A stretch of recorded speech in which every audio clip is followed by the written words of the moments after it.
Friend, आपका स्वागत है नॉलेज विथ अंकित के यूट्यूब चैनल पर। आज फ्रेंड हम आपको वायु परिवहन के बारे में बताएंगे कि भारत में वायु परिवहन का क्या सिस्टम है और भारत में कौन कौन से हवाई अड्डे हैं और किस राज्य में स्थित हैं। तो आइए देखते हैं।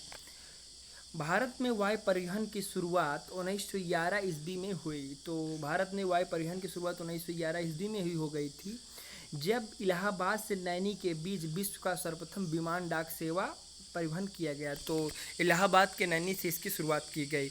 1933 ईस्वी में इंडियन नेशनल एयरवेज की स्थापना की गई। 1933 में इंडियन नेशनल एयरवेज की स्थापना की गई और 1953 में सभी वैमानिक कंपनियों का राष्ट्रीयकरण करके दो नवनिर्मित नाम रखा गया। तो जो अलग अलग कंपनियों तो सबको एक के अधीन कर दिया गया और दो का नाम रखा गया। एक का रखा गया भारतीय विमान निगम और दूसरे का नाम एयर इंडिया। आइए थोड़ा और देखते हैं एयर इंडिया के बारे में। एयर इंडिया का मुख्यालय जो है नई दिल्ली है और निगमित कार्यालय इसका लखनऊ में है। कानपुर मुंबई में है और शुभंकर इसका महाराजा। और प्रतीक चिन्ह इसका लोगो जो है उड़ते हुए हंस में नारंगी रंग का कोणार्क चिन्ह जो है इसका प्रतीक है। चलिए आगे देखते हैं। भारतीय विमान निगम देश के आंतरिक भागों के अतिरिक्त समीपवर्ती नेपाल, पाकिस्तान, श्रीलंका, बांग्लादेश, मालदीव, म्यांमार, अफगानिस्तान को सेवाएं उपलब्ध कराती है। तो जो भारतीय विमान निगम है या भारत के समीपवर्ती राज्यों को जो है आने जाने के लिए यह सेवा प्रदान करती है। और एयर इंडिया विदेशों के लिए सेवाएं उपलब्ध कराता है। तो एयर इंडिया का प्रयोग जो है, जो आप विदेश में जैसे आप अदर कॉन्टिनेंट में जाते हैं, जैसे यूएसए हो गया या यूरोप कॉन्टिनेंट में जितने देश है वहाँ जाने के लिए आप एयर इंडिया का प्रयोग करते हैं। और जो आपके समीपवर्ती देश हैं, जो आपके पड़ोसी देश हैं, उनके यहाँ जाने के लिए जो है भारतीय विमान निगम की स्थापना की गई है। आइए देखते हैं। 1981 में देश में घरेलू उड़ान के लिए वायुदूत नामक तीसरे निगम की स्थापना की गई। तो आप जानते हैं दो ठो आप पढ़ चुके पहले, जो एक समीपवर्ती देशों के लिए था और दूसरा जो है अदर कॉन्टिनेंट के देशों के लिए इसकी व्यवस्था की गई थी। तो वायुदूत की स्थापना की गई, जो भारत के अंदर ही जो है एक राज्य से दूसरे राज्य के लिए आपको वायु सेवा प्रदान कर सके। तो आप देख सकते हैं उसकी स्थापना 1981 में की गई, पर उससे जो है बाद में भारतीय विमान निगम में इसका विलय कर दिया गया। 24 अगस्त 2007 को सार्वजनिक क्षेत्र की विमानन कंपनियां एयर इंडिया और भारतीय विमान इंडिया एयरलाइंस का विलय हो गया। तो फिर एयर इंडिया और भारतीय विमानन को भी मिला दिया गया। दोनों कंपनियां अब national aviation of India limited के नाम से कार्यरत हैं और कंपनी का ब्रांड नाम एयर इंडिया है। तो आप देख सकते हैं पहले दो के भाग में बनाया गया था।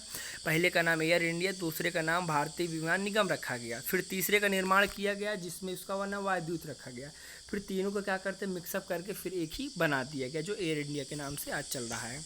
आगे देखते हैं। भारतीय विमानपत्तन प्राधिकरण का गठन 1 अप्रैल 1995 को किया गया था। प्राधिकरण देश में हवाई अड्डे, घरेलू हवाई अड्डे और नागरिक विमान टर्मिनल का प्रबंध करती है।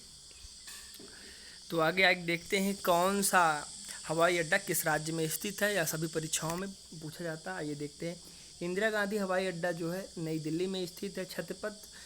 छत्रपति शिवाजी महाराज हवाई अड्डा जो है महाराष्ट्र में है, मुंबई में स्थित है। और नेता सुभाष चंद्र बोस हवाई अड्डा कोलकाता में है। और अन्ना अंतर्राष्ट्रीय हवाई अड्डा चेन्नई में है। बाबा साहेब अम्बेडकर अंतर्राष्ट्रीय हवाई अड्डा नागपुर में स्थित है। सरदार वल्लभ भाई पटेल अंतर्राष्ट्रीय हवाई अड्डा अहमदाबाद में है। और गोपीनाथ बरदोली अंतर्राष्ट्रीय हवाई अड्डा गुवाहाटी में है। और चौधरी चरण सिंह अंतर्राष्ट्रीय हवाई अड्डा जो है लखनऊ में स्थित है। आइए आगे देखते हैं। इसमें आप देख सकते हैं श्री गुरु रामदास अंतर्राष्ट्रीय हवाई अड्डा अमृतसर में स्थित है। त्रिवेंद्रम अंतर्राष्ट्रीय हवाई अड्डा तिरुवनंतपुरम में है। कालीकट अंतर्राष्ट्रीय हवाई अड्डा कोझिकोड में स्थित है। और शेख अल आलम अंतर्राष्ट्रीय हवाई अड्डा श्रीनगर में स्थित है। राजीव गांधी अंतर्राष्ट्रीय हवाई अड्डा हैदराबाद में है। और कोचीन अंतर्राष्ट्रीय हवाई अड्डा कोच्चि में स्थित है। वीर सावरकर अंतर्राष्ट्रीय हवाई अड्डा यह जो है पोर्ट ब्लेयर में स्थित है। और दबोलिम अंतर्राष्ट्रीय हवाई अड्डा जो है गोवा राज्य में स्थित है। कैंपेगौड़ा अंतर्राष्ट्रीय हवाई अड्डा बेंगलुरु राज्य में स्थित है। मंगलुरु अंतर्राष्ट्रीय हवाई अड्डा बेंगलुरु में स्थित है। आगे देखते हैं, देवी अहल्याबाई होलकर अंतर्राष्ट्रीय हवाई अड्डा इंदौर भोपाल में और एमपी राज्य में है। और जयपुर अंतर्राष्ट्रीय हवाई अड्डा जो है जयपुर में स्थित है। कोयंबटूर अंतर्राष्ट्रीय हवाई अड्डा कोयंबटूर में स्थित है। तिरुचिरापल्ली अंतर्राष्ट्रीय हवाई अड्डे का निर्माण तिरुचिरापल्ली में ही किया गया है। और लाल बहादुर शास्त्री अंतर्राष्ट्रीय हवाई अड्डा यह वाराणसी राज्य में स्थित है। इन घरेलू हवाई अड्डों को अक्टूबर 2012 में अंतर्राष्ट्रीय हवाई अड्डे का दर्जा दे दिया गया। तो ठीक है फ्रेंड, आप देख सकते हैं वर्तमान में कुल 23 हवाई अड्डे हैं, अंतर्राष्ट्रीय हवाई अड्डे हैं। आप देख लीजिए, अंतर्राष्ट्रीय सब के ऊपर लिखा है। ठीक है फ्रेंड, चैनल को लाइक, सब्सक्राइब और शेयर करना ना भूलें। मिलते हैं नेक्स्ट वीडियो में।